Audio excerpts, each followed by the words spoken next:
जय श्री देवनारायण साथियों, आज हम चलते हैं मंदसौर से प्रतापगढ़ की ओर। 30 किलोमीटर का यह सुहाना सफ़र। आज की हमारी यात्रा दीपेश्वर धाम प्रतापगढ़। मंदसौर से हम हमारे साथी भाई चमन के साथ निकले हैं आज। प्रतापगढ़ का यह दीपेश्वर धाम मुख्य द्वार प्राकृतिक सौंदर्य से भरपूर यह मंदिर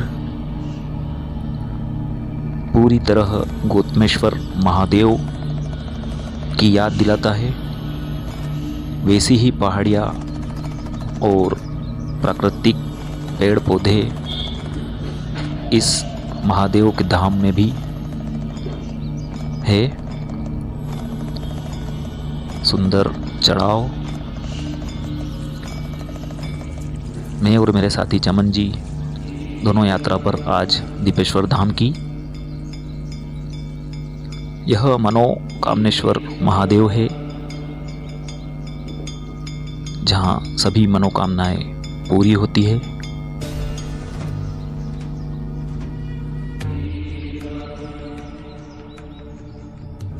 चलते हैं हम मनसापूर्ण महादेव मंदिर के अंदर। मंदिर के मुख्य द्वार पर नंदी महाराज विराजमान है। अद्भुत शिवलिंग महादेव की।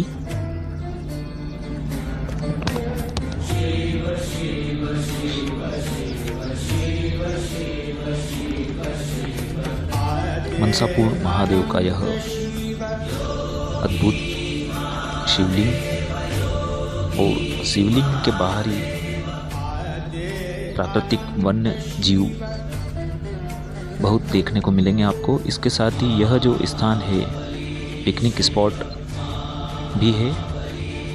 बहुत से लोग यहाँ अपनी छुट्टियां मनाने और घूमने आते हैं।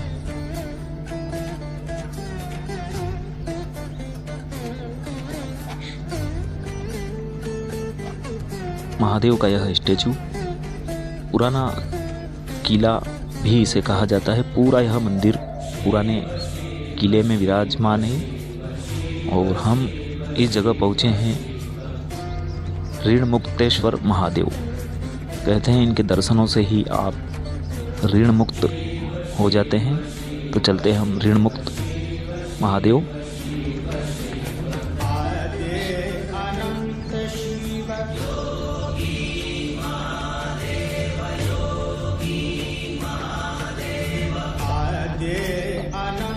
ऋण मुक्त महादेव जी का यह शिवलिंग, इसके पास ही हम जो यह देख रहे हैं बहुत पुराने बालाजी महाराज है। और इनके पास जो यह घोटा आप देख रहे हैं पूरी तरह प्राकृतिक हनुमान जी का घोटा, पूरी तरह हरियाली से विराजमान। चारों ओर हमें यहाँ हरियाली ही हरियाली दिखाई देती है। और यह मुख्य मंदिर दीपेश्वर महादेव का, जहाँ पास ही यह आप जो कुंड देख रहे हैं काफ़ी पुराना कुंड है। इस पूरे मंदिर की कहानी हम विस्तृत में बाद में आपको बताएंगे। तो चलते हैं हम महादेव के दीपेश्वर धाम मंदिर के अंदर। नंदी महाराज विराजमान। बहुत ही छोटा शिवलिंग आपको यह देखने को मिलेगा। पूरी कहानी इस छोटे शिवलिंग की वीडियो के आखिरी में आपको देखने को मिलेगी। दीपेश्वर महादेव पूरी तरह प्राकृतिक वन और जड़ी बूटियों से घिरा यह मंदिर। चारों तरफ आपको इस मंदिर के हरियाली ही हरियाली दिखाई देगी। यह जो आप मंदिर देख रहे हैं नीलकंठ महादेव,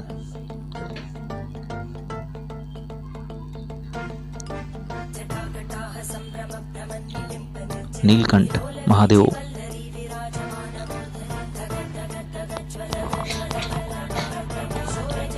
और मंदिर के बाहर यह कुंड काफी पुराना दिखाई देता है।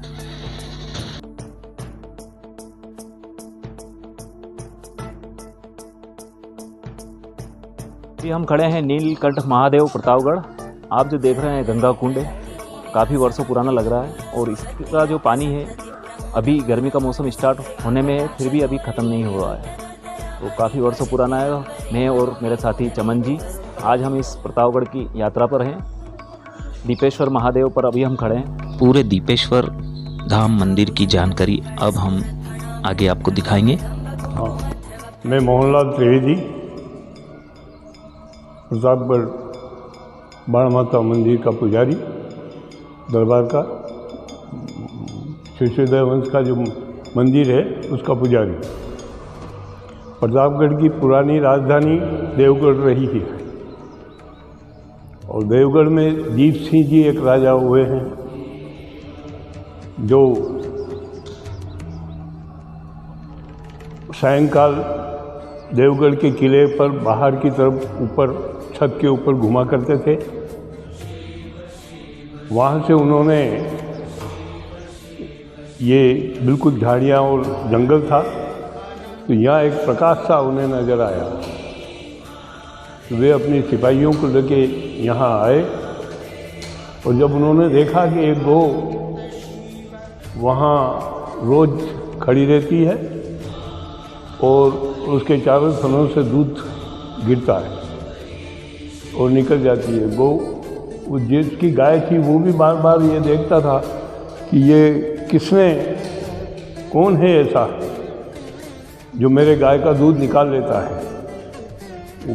वहाँ झाड़ियों में छिपके उसने देखा भी सही, तो गाय अपने आप दूध झराती थी, थोड़ा सा टीला था, उस टीले को ऊपर वो अपना दूध झरा देती थी। जो दीप सिंह जी थे उन्होंने भी आके देखा कि उन्होंने उस जो टीला सा था उसे खुदवाया, तो वहाँ उस समय एक लिंग निकला, पूरी छोटा सा, पूरा का पूरा सुपारी जैसा उसका लिंग था और जलाधारी छोटी सी बनी हुई थी। उस समय फिर उन्होंने मंदिर बनवाकर उस लिंग की स्थापना या दीपेश्वर महादेव में कर दी और उसके बाद उस ऊपर के टीले पर वो तालाब की खुदाई करके तालाब भी निर्माण करवाया। उसके बाद देवगढ़ की राजधानी प्रताप सिंह जी ने फिर वहाँ की स्थिति और सुविधाएं नहीं उपलब्ध होने के कारण फिर धीरे धीरे उन्होंने प्रतापगढ़ को राजधानी निर्माण किया।